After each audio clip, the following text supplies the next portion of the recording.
todo el nombre de Francisco. Papa Pancho. Sí. No le digas Papa Pancho, güey, nos van a colgar. Así se le conoce. Él no quiere que les digan Papa, sino Francisco. O Papa Pancho de cuates. Sí. Vamos a pagar teléfonos y todo, ¿verdad? No pasa nada, padre. ¿Qué tal? ¿Cómo están? Muy buenos días. Ya son las 9 de la mañana con 30 minutos puntualitos, como de costumbre. Estamos transmitiendo en vivo desde Zaguayo, Michoacán, a través de las frecuencias de Radio Impacto, de La Pantera, del Facebook y de todo lo que se acumule. José Luis, muy buenos días, ¿cómo estás? Víctor, Luis Manuel, padre Antonio, buenos días, bienvenidos. Muchísimas gracias. Un saludo cordial, un abrazo a todos aquellos que llevan por nombre Francisco. Hoy es día del santo tutelar de mi bendita ciudad, Jiquilpan. Jiquilpan solamente ha tenido 3 glorias: Diego José Abad, Lázaro Cárdenas y yo. Y Gloria también, tu y mi comadre Gloria Becerra. Bueno, nos acompaña el padre José Antonio Oropesa. Padre, ¿qué tal? ¿Cómo estás? Bienvenido. Muy buenos días, señores. Muy buenos días, radioescuchas. Bien, bendito sea Dios aquí, siendo invitado a su programa y pues bueno, acudiendo a él. Muchísimas gracias que nos permiten estar con ustedes y sobre todo los radioescuchas que nos permiten entrar a sus hogares. Aquí estamos, gracias. Y gracias por atreverte a venir aquí a este programa de... No cualquiera. No cualquiera, no cualquiera se avienta. Si me dice no vengo. Ah, bueno, cuando me dijeron que era un programa, sí dije, sí, ¿cómo no? Desde luego que sí. Que por cierto trajo michelada, aquí la pueden ver. Ahora nos acompaña Luis Manuel Flores, ¿verdad? Nuestro abogado de cabecera, y que también le sabes estos temas. Sí, algo de eso, algo de derecho canónico. Clara, que se esconde allá detrás de la libreta. ¿Cómo estás? Muy buenos días. Muy bien, pues antes de iniciar con el tema, que seguramente habrá mucho de qué platicar, somos una comunidad muy católica y creo que hay mucha telón de cortar. Quiero agradecerle a toda la gente que ya se está reportando a través del número que pusimos a disposición de los radioescuchas, que es 353-103-2005. Este es un WhatsApp que se pone a disposición de la ciudadanía para que nos ayude, uno, a denunciar las cosas que no le gustan. De hecho, nos están llegando varios WhatsApp reportando algunos baches. Qué raro, pero en Jiquilpan creo que no hay, ya hay algunas fotografías. Dicen que ahí junto a la unidad deportiva está un bache junto a un tope que es común y es un proyecto de alberca. Sí, van a poner un poco de chelas.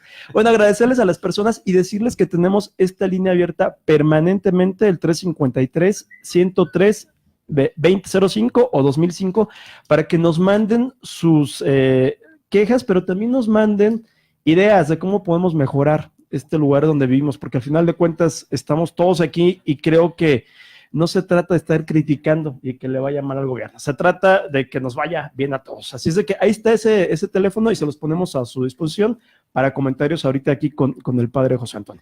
Bueno, padre, pues primero vamos a entrar así de allá. Sí. ¿Es la religión católica la única vía para poder llegar a Dios, al Creador? Yo digo que no. Y la tradición católica sí lo dice. Bueno, tendré que iniciar también diciendo que la oferta de la salvación es para todos. ¿Y qué pasa con yo he escuchado mucho esta parte de, sobre todo en misa, nuestros hermanos separados? Decía el padre Urbano, en paz descanse, si llegan los protestantes, échenles agua caliente.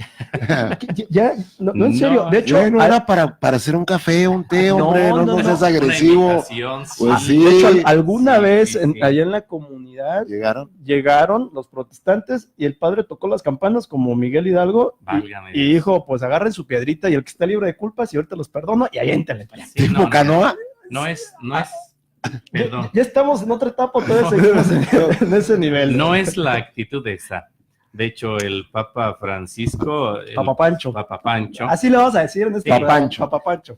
El Papa Juan Pablo II tuvieron una actitud de apertura y una actitud de diálogo. Si ustedes se fijan constantemente, cuando el Papa Francisco o el Papa Pancho para ustedes. Perdón, yo voy a seguir diciendo el Papa Sí, Francisco. sí. Bueno, de aquí para acá, por Peligra la sotana. por tema de Sí, autoridad, sí, de Papa jerarquía. Francisco, y acá yo, Papa Pancho. Sí, sí. Papa Pancho. Papancho. Y el Papa Juan Pablo II, ahora santo, tuvieron esa actitud de apertura y de diálogo, no solamente con los hermanos separados, sino con otras iglesias o con otras grandes religiones. Perdón, padre. A ver, pero ¿por qué hermanos separados? Pues ¿cuándo estuvieron juntitos y cuándo se separaron? O sea, ¿eran en algún momento una misma religión? Sí. A lo largo de la historia de la Iglesia Católica, que son 2000 años, ha habido varias escisiones, varias separaciones. La primera fue por ahí en el siglo X, finales del X y principios del siglo XI. Después hubo otra gran separación cuando el siglo XVI, Martín Lutero, ahorita hacemos algún comentario en relación a eso. Después hubo otra separación en Inglaterra. Después ha habido de ahí para acá, sobre todo en el siglo XX, ha habido una escisión enorme, una bifurcación de caminos muy amplios, a tal grado que se estima ahorita que hay unas 5,000 líneas, le llamamos nosotros sectas, porque la palabra exacta es eso. Es No un religión, grupo, secta. no religión, es un grupo separado de una religión. Si nosotros hacemos un análisis de la religión judía, al interior de la religión judía había un número enorme de diversas líneas, y también ellos le llamaban sectas. La religión judía era una, pero estaba alimentada o estaba conformada por varias líneas, multitud de líneas. Que al final la católica, todo su marco, por llamarlo teórico, de antecedentes, se sustenta en la religión judía. Sí. Con un rompimiento cuando llega Jesús, reconocido como el Mesías para la religión católica, Sí. cristianos, y no reconocido para los judíos como el Mesías. Exacto. Bajo Siguen- esa siguen lógica, esperando nosotros, todavía. o los católicos, somos los hermanos separados de los judíos. Digo, si lo Exactamente. ves ¿Tú desde eres ese- católico? Yo soy. A ver, Soy católico, no soy practicante. Estoy bautizado. Pero No soy practicante. para empezar, ¿quién es católico y quién no es católico? Porque la membresía Sí. en muchas religiones te dicen, a ver, ¿estás bautizado? Sí. Confirmado, hiciste tu primera Ajá. comunión, te casaste bien, entonces, digamos, ya tienes la membresía. Sí. Pero de aquí a que vayas a misa todos los domingos, que te confieses y que te avientes todo el catecismo, Exactamente. El católico es el que está adscrito a la iglesia por el bautismo, por la confirmación, por la participación de los sacramentos, pero hay un catolicismo de registro y hay un catolicismo de vida, práctica, de ¿no? vivencia, de práctica. El católico de registro es el que efectivamente está bautizado, confirmado, se ha casado, alguna o dos veces en su vida se ha confesado, pero hasta ahí. pensé que se había casado una o dos No, veces en se ha su vida. confesado. Una o dos veces en su vida se ha confesado y ya está ahí. Y entonces no le interesa, no le importa, no se mete ni para bien ni para mal. Y acá, Y hasta ahí y acá entre nos, acá nadie Sí. nos ve ni nos escucha. De 100 personas Católicos. bautizadas Ajá. o católicos. De registro. De registro, de membrete. Ajá. De esas 100, por ejemplo, aquí en Zaguayo, en la región, ¿cuántos son de verdad católicos practicantes? Yo me atrevería a decir que aquí en Zaguayo. ¿Cómo andamos con las afiliaciones Aquí en ahí? Zaguayo y la región, podríamos decir que un 40, 45 es un alto porcentaje. Es altísimo. En esta región verdaderamente es un alto porcentaje. Si nosotros nos movemos a otros lugares o a otras regiones, pues claro, disminuye, inclusive a un 10 o a un 15% estadísticamente hablando. Cada año llevamos registros porque tenemos que hacer reportes y efectivamente eso es lo que nos arroja.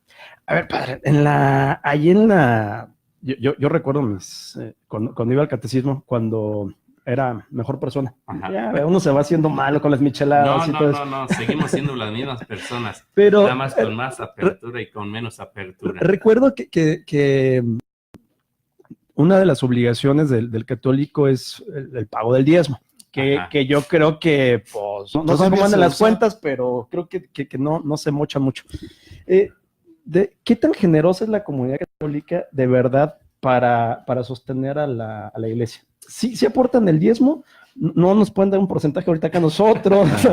Ahora, Casi nunca se aporta el diezmo. De hecho, la iglesia Pero sí es una ley que está ahí, entonces hay que expulsar a los católicos porque no están cumpliendo. no, digo, tampoco, o sea, ¿cómo vas a fiscalizar lo es que, una, lo que gana una persona, es ¿no? una Para... práctica que la iglesia ha tenido. De hecho, están los 10 mandamientos de la ley de Dios y los 5 mandamientos de la iglesia. Los 5 mandamientos de la iglesia, uno de ellos es eso, ayudar a las necesidades de la iglesia en relación al proyecto que la iglesia tiene, la evangelización.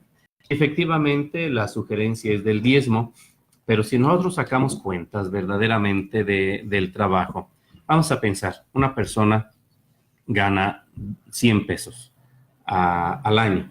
Un ejemplo muy sencillo, gana 100 pesos al año. La iglesia le pide que dé un día de salario o un día de ganancia al año. ¿Y si lo dan? Un alto porcentaje, sí.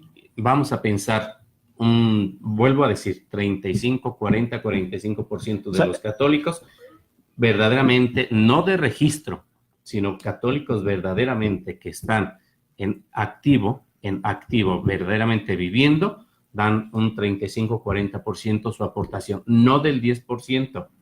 A veces dan menos, a veces dan más, pero bueno, esa aportación no es suficiente para los proyectos y tareas y actividades que la iglesia tiene. Que son bastantes, además. Son muchas, pero bueno, de un modo u otro vamos saliendo adelante. Y es bueno. La iglesia tiene una característica, toda la vida ha visto por los demás, por el bien común, teniendo como principio fundamental la construcción del reino de Dios. Y una base fundamental de la construcción del reino de Dios es el bien común. Y la iglesia se esfuerza enormemente por tratar de hacer eso. A veces lo logramos, a veces no lo logramos, pero bueno. Hay de todo como en la viña claro, del Señor. Definitivamente. Bueno, pues vamos a hacer una pausa. Quiero aclarar a toda la gente que nos está escuchando que no es una falta de respeto hacia el Padre. Estamos platicando cosas que regularmente no se platican. Claro. Que mucha gente seguramente las piensa, dice, oigan, ¿qué onda con la religión? ¿Es la única vía? No. ¿Qué onda con los diezmos? Hay una serie de preguntas que no nos hacemos porque efectivamente hay un respeto a la autoridad religiosa generada por su trabajo durante muchos años y luego ese tipo de temas nada más se comentan ahí en los pasillos, en los cafés, pero es importante que los vayamos tratando. A mí me gustaría que regresando pudiéramos platicar un tema. El día de ayer, Papa Pancho, el Papa Francisco, hace una declaración muy interesante. Dice que no se vuelvan a repetir en la Iglesia Católica los actos de pederastía. Sí. Pido perdón, ya lo había hecho antes. Y el Papa Juan Pablo II, ahora tanto lo hizo también. Y sigue pidiendo perdón. Que es así como la jura de bandera, ¿no? Todos los papas piden perdón por eso. Pero vamos a ir un poquito más profundo al tema, que es el tema del celibato. Vamos a hacer una pausa y pensar en dónde se sustenta. Y aquí a lo mejor Luis Manuel Flores nos puede ayudar bastante a entender esta parte. No, porque no es célibe. Pero tampoco es cura, güey.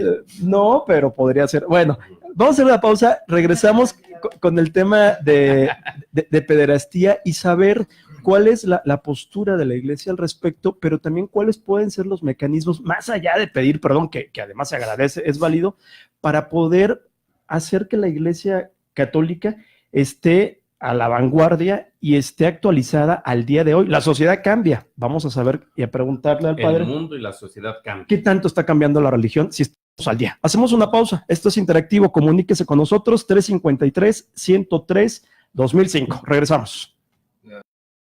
Y a ver si